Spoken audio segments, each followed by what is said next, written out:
Oke, assalamualaikum adik-adik. Ketemu lagi dengan kakak masih di kimia unsur. Kita sekarang akan coba bahas untuk unsur golongan yang berikutnya ya. Nah adik-adik, sekarang kita akan coba bahas untuk unsur-unsur pada golongan halogen. Ya, unsur ini adik-adik memiliki makna, atau golongan ini halogen sendiri memiliki makna pembentuk garam adik-adik.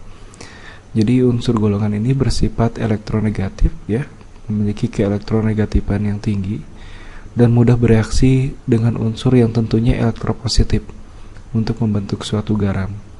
Nah, unsur ini sendiri menempati golongan 7A dalam sistem periodik unsur dan terdiri dari fluor, klor, brom, iod, dan astatin. Nah, untuk mempermudah adik-adik memahami atau mengingat ya, kakak sudah buat untuk jembatan keledainya. Nah, kita lihat flow centil beri ion anting. Nah, flow-nya untuk F-nya ya. Kemudian untuk centilnya itu untuk C dan L-nya. Kemudian bromnya sendiri beri B dan R-nya. Kemudian I untuk iod ya. Kemudian anting untuk astatin AT ya. Jadi adik-adik bisa ingat flow centil beri ion anting. Ya, flow centil beri ion anting. Nah, ini untuk mengingat golongan-golongan yang berada pada unsur-unsur atau golongan halogen ya. Nah, adik-adik, unsur dari halogen ini memiliki sifat ya. Yang pertama, ini memiliki elektron valensi sebanyak 7 adik-adik. Ya. Jadi akibatnya unsur ini mudah menangkap elektron ya, karena ada satu posisi lagi dia menarik elektron ya untuk menggenapi menjadi oktet ya. Dan karena mudah menangkap elektron, otomatis unsur halogen merupakan suatu oksidator. Ya, jadi dia sendiri mengalami reduksi ya. Jadi menangkap elektron adik-adik. Dan sangat mudah bereaksi atau reaktif sehingga di alam tidak ditemukan dalam keadaan bebas dan dapat membentuk ikatan kovalen maupun ion adik-adik ya. Kemudian dalam satu golongan sendiri dari atas ke bawah sifat keelektronegatifan, oksidator kereaktifan, dan energi ionisasinya semakin kecil. Kemudian dalam suatu golongan dari atas ke bawah, jari-jari atom titik didih semakin besar ya. Dan titik didih ini kita bisa lihat adik-adik pada suhu kamar ya. F2 dan Cl2 wujudnya gas ya pada suhu kamar. Kemudian Br2 itu cair dan I2 itu padat pada suhu kamar.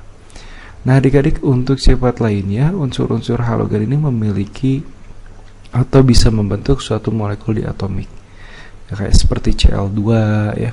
Kemudian untuk At dan atau astatin ini sifatnya radioaktif dan dapat membentuk asam-asam halida ya. Asam-asam halida itu asam-asam yang berikatan dengan halogen adik-adik ya, sebagai hasil reaksi antara hidrogen dan halogen ya. Contohnya HF, HCl, dan lain-lain ya. Jadi asam-asam halida ini memiliki sifat reduktor ya, dari urutan yang paling lemah ke yang paling kuat atau paling tinggi itu HF, HCl, HBr, HI. Tapi jika kita bicara mengenai titik didih sendiri, maka yang paling rendah ke yang paling tinggi itu HCl, HBr, HI. Kemudian HF ya. Dan asam fluorida sendiri memiliki titik didih yang paling tinggi karena dia memiliki ikatan hidrogen antar molekul. Jadi ikatannya sangat kuat adik-adik. Nah, untuk aplikasi dari unsur halogen sendiri, unsur F sendiri itu dihasilkan dari elektrolisis HF dan KF ya. Itu biasanya digunakan sebagai pendingin ya, CFC ya, klorofluorokarbon. Garamnya sendiri adik-adik sering kita gunakan dalam pasta gigi, atau jika ingin melukis di kaca ya, itu bisa digunakan HF karena dia bisa melarutkan kaca adik-adik. Untuk Cl sendiri ya, ini diproduksi melalui elektrolisis larutan natrium klorida atau NaCl. Nah, ini biasanya digunakan untuk pembuatan zat adiktif ya. Desinfektan dalam air minum juga bisa menggunakan senyawa dari Cl ini.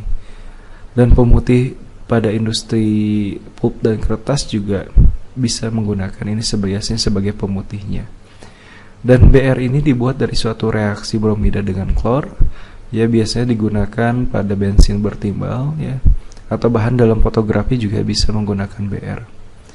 Kemudian untuk iod ya, ini dibuat dari suatu iodida dengan gas klor Cl2.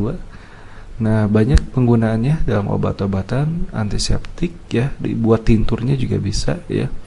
Kemudian untuk antiseptik luka ya, garamnya bisa dicampurkan ke dalam dapur karena penting untuk mencegah gondok. Untuk AT sendiri sifatnya radioaktif.